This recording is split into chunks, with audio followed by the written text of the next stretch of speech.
goes through trees. It goes through schoolyards. It goes through neighborhoods. The R-Spec Fire Strike. That'd be a terrible commercial, wouldn't it? But hey, anywho, this is Chris Carter, yeah? It actually has a little nudge to it. And I wanted to do an update today about a few things. Okay, so number one, biggest thing right now is I went out today and I went to the mall and I was still able to see that number right there. I'm going to hold it real close. Aha, there it is. Look, take a look. Do-do-do-do. And get me a pair of... See this? See this right here? It's just waiting to mature, grow up, and get an 8.5K spring to shoot your little sister with. You shoot your little sister. I am not... I don't care how much money you pay. Okay? I'm not going to. So anywho. Really cool.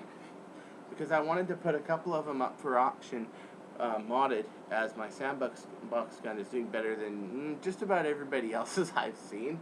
And the mods are pretty simple. It's just a matter of technique. Then I got a couple other toys. Inspired by Castile Angel again, I decided to get one of these. No, I haven't put a brass tube on it, but I'm wondering if it's even worth it, because I might just throw some 1-inch PVC and just go all the way to the front, and then like put a little attachment where I can throw PVC so I can go, and then, you know, and I tried it. I threw 11 kilograms in here. I put the R-Spec Retaliator Power Spec in here, and you know, it's pretty good. I mean, this is not brass or anything. That's not bad, but it's not as good as one of these inter-neighborhood Nerf guns. It's not. Okay. And then let's see, what else is there?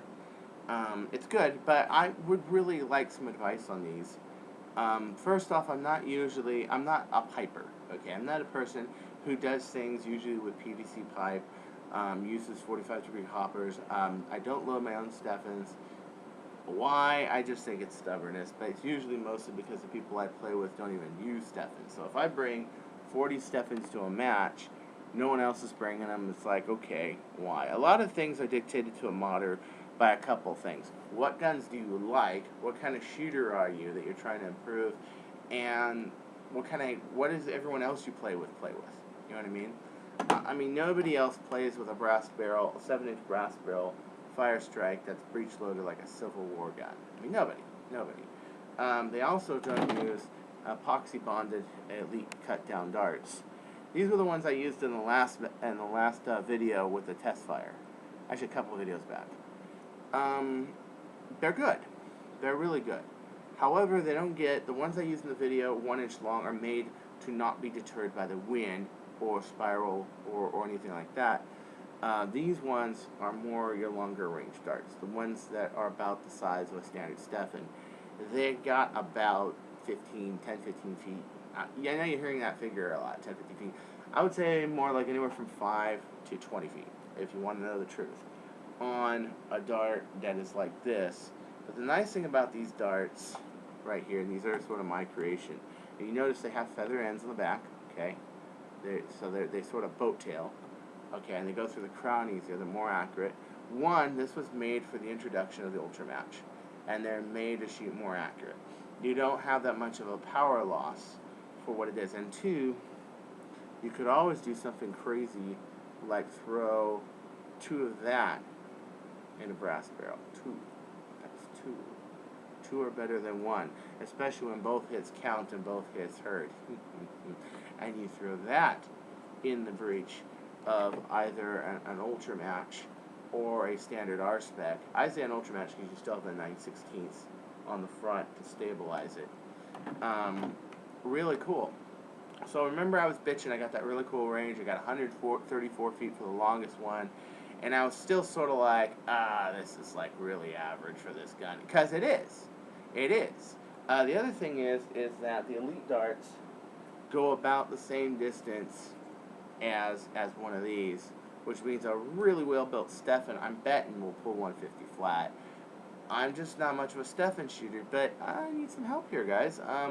I've been sort of stuck in a certain mode of making Nerf guns and tuning Nerf guns and modding them to the point that's a little more suitable for people who already have Nerf darts and accept that as their mod limits. And now I'm getting to the point where, though I got a screaming Nerf Elite gun, it's does not have a bigger chamber, of course. This is just your stock chamber. I'm sure if I were to work it and make this chamber like this long in here and go farther, this thing would cook. This thing would be like shooting a mega long strike, okay? And then I put brass on that, and then I taper it. Oh, it'd be great. It'd be great. Just not much of a piper. I don't know. Then that changes my whole springs, everything, you know. And sure, a K26 is a good spring, but it's a lot softer than the array I have for the given length. However, it's possible to go longer. Well, the reason I use these springs that are in here is that it's perfect to drop into one of these guns. So this gun is less air and more pressure, faster piston, than more air and softer. So in reality, you know, I would like to get better at that kind of stuff, but I've seen people take this gun and just put a PVC coupler over here and all that, and I'm sure it's not that hard. I'm just a stubborn pain in the ass. Let's face it. You know, I've decided that I'm going to make this my PVC gun, and I'm going to figure out how to put an elbow on it and some other way to load it so that every time it fires, you know, every time this piston goes forward, it pushes on the hopper and releases another one with the piston. You draw it back, okay, and what's out of the hopper is already in there, and when it fires, when the piston rests, it loads another one internally. I was thinking about using either a needle or something like that, or something at the end that slows down the last quarter and just pushes it, or something inside the mechanism from here to here itself. Because remember, the tube going from the piston out to here. I mean, if I were to put like a little cam spring in there every time the piston hit, and it would knock the hopper to knock another dart out of there, and I were to get it perfect measurement, think about it. It's just ideas I have, but you know, really. So I have to say, you know, I'm a good modder. I know what I'm doing. But there are people that are in different areas that know a lot more about things that I don't know, that are in different kind of battles, that go with their high school buddies and they're making snap pulls and everything else, while we're sitting here and we're working on our alpha troopers and retaliators, and we're just in a whole nother race entirely. Okay? We want to beat the guys that buy the normal guns, and we want to wail on them and teach them to know better. But there are some people that really do some crazy cool shit out there. You know what I mean? I guess I'm also getting motivated by the Ultimate Mega Blast, which is a rocket launcher that the front, I guess, is really weak on it. And I was on Facebook, and I was helping somebody out, trying to figure it out, and the sad thing was, I've never used an Ultimate Mega Blast. Damn. Okay, I can help him out on a technical level, but I have no experience doing this. But I guess the question I really got to ask is, do I want to go that direction? Do I? I don't know. Seems to work for Castile. It seems to work for Righteous Fondue. And it seems to work for a lot of people that are like them, that are extremely proficient. I don't know. I don't know. Am I going to alienate my audience and other people that have a hard enough time just going to Target and getting a Nerf gun to begin with? Or not? I'm not sure.